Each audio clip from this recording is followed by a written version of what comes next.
welcome back. We are going to leave the United States for the day and we're going to go to Scotland because Scotland's history is filled with lots of enchanting legends and lore. From sneaky water kelpies, which are these underwater horses that were known for luring kids into the water by saying they would give them a ride on their back. And then once the kids came to them and got on their back, the kids' hands would be frozen to their back and the water kelpies would take them underwater, never to be seen again. And then we have the werewolf, or the Scottish version, the Wulvers, who was known for having a man's body but a wolf's head. And it was said that he was usually seen sitting on a rock fishing, and he would leave a gift for fishermen on their windowsills when he was done. So not your typical werewolf horror story from America, but rather a nice kind of folk tale from Scotland. You know, those stories are great, but the story that we're going to be talking about today and digging it deeper to is probably Scotland's most famous folk tale. And that is about that great water beast, also known as the Loch Ness Monster. There's that mysterious monster that lurks beneath the dark surface of Loch Ness, the 788 feet, 23-mile long lake that lies in the Highlands. It's silently roaming through the murky depths. Reports claim that the beast-like creature swiftly splits the water, revealing its recognizable long neck and humps before vanishing quickly into the water. Get ready, we're gonna dig into the story of the Loch Ness Monster. Where did he come from? Who is he? Nobody knows. So the story of the Loch Ness dates back to ancient times. Like, I'm talking about way before the birth of Jesus Christ. I'm talking about the time when people were carving things on the inside of caves. Well, there was a group of people called the Pict people, and they were one of the original people, and they were known as the painted people. They would paint their face, but they were really good at carving and painting pictures inside caves. And scientists recently have found these old ancient caves, and they have seen all these murals and designs of these giant beasts with long necks inside the Loch Ness. A lot of people would go on to say it was the Loch Ness Monster. The first documented sighting of the monster of the Loch Ness came around 566 AD when St. Columba, who was an Irish monk, was traveling through Scotland on one of his trips, and he came across a group of people, and they were surrounding this man who had just gotten attacked, and they were about to bury him. So he goes up to them and said, "Whatever happened?" And they told him that they were in the water swimming when all of a sudden, out of nowhere, this giant creature came up and it grabbed the man and it took him underwater. And minutes later, his body washed up onto shore. Well, St. Columba wasn't quite sure about the story, so he decided he was going to put their story to the test. So he said, "I want one of you guys to go out on a swim and I want to see if this monster comes out." Now, if you had just witnessed one of your friends being attacked by a monster in the water, do you think that you would go for a casual swim? No. However, somebody, don't know why, probably wasn't the smartest guy in the group, said, "Hey, I'll do it." And so he starts going out there and he's about halfway into the lake when all of a sudden this long neck and this creature comes out of the water and starts swimming towards them. Well, he's about to grab this guy and pull him underwater when St. Columba said, "Stop!" And he did the sign of a cross. And then he goes, "Go no further. Do not touch the man." And pretty soon, the Loch Ness went back under the water and was never seen again. The modern legend of Loch Ness really became popular in 1933 when a road was completed along the shore of Loch Ness. And so this one couple on this afternoon decided they wanted to take the scenic road home. So they started driving around the shore of Loch Ness when all of a sudden, what they say, they saw an enormous animal rolling and plunging from the surface of the water. And it caught them by such a surprise that they drove straight from there to the sheriff's station where they told them all about this encounter. They explained what this beast looked like. Well, the newspaper got involved and they wrote this huge article about the beast that now haunts Loch Ness. And from then on, people from all over had to come see the Loch Ness Monster. Well, this news article really spurred people to want to go out there and catch this monster.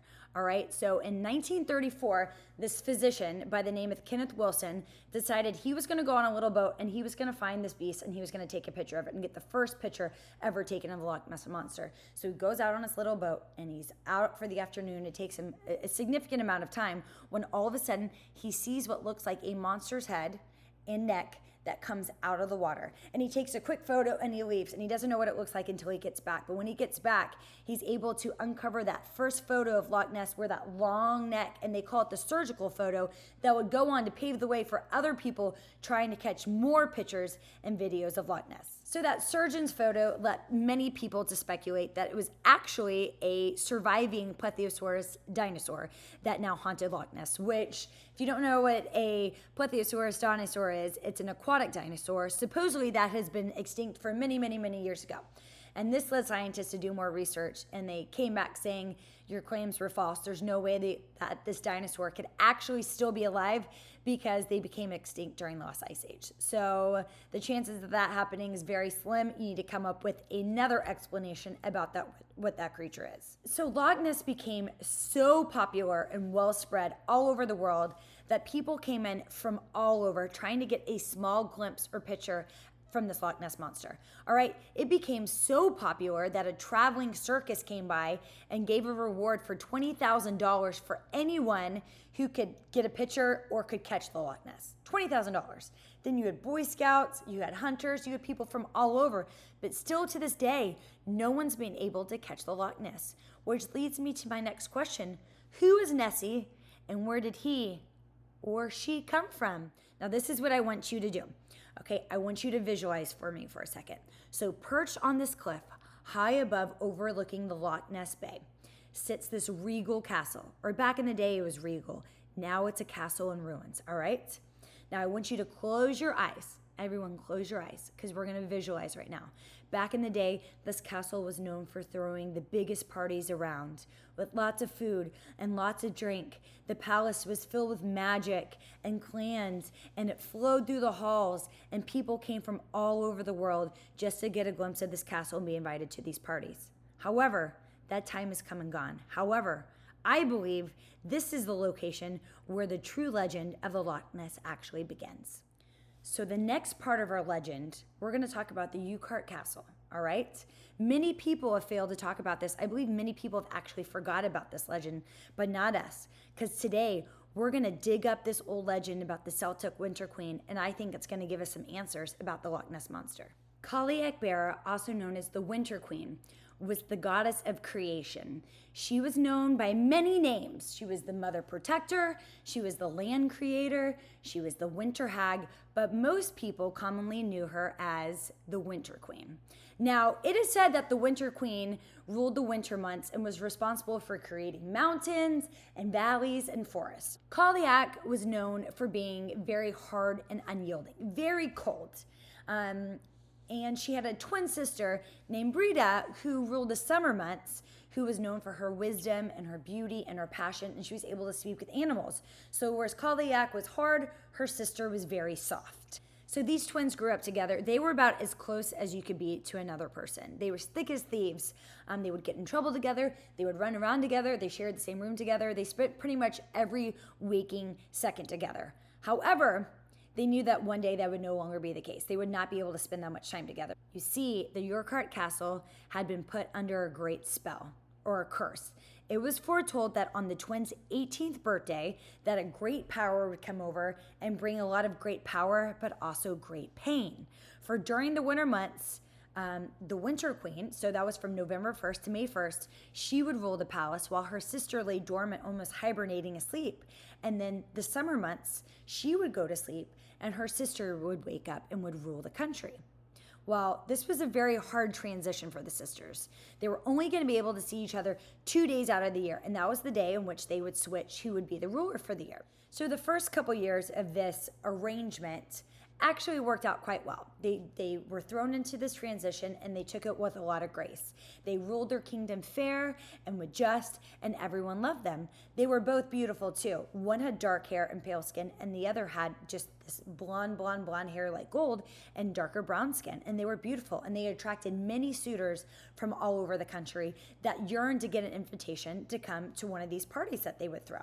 However, as the years went by, the Winter Queen started to resent her sister because she started to age and she grew into this hag or this older lady, whereas her sister, the Summer Queen, actually got more beautiful with the year. So one night during one of their celebrations, right as the Winter Queen was about to pass her crown onto the Summer Queen, they held this grand party and they had people come over from all over.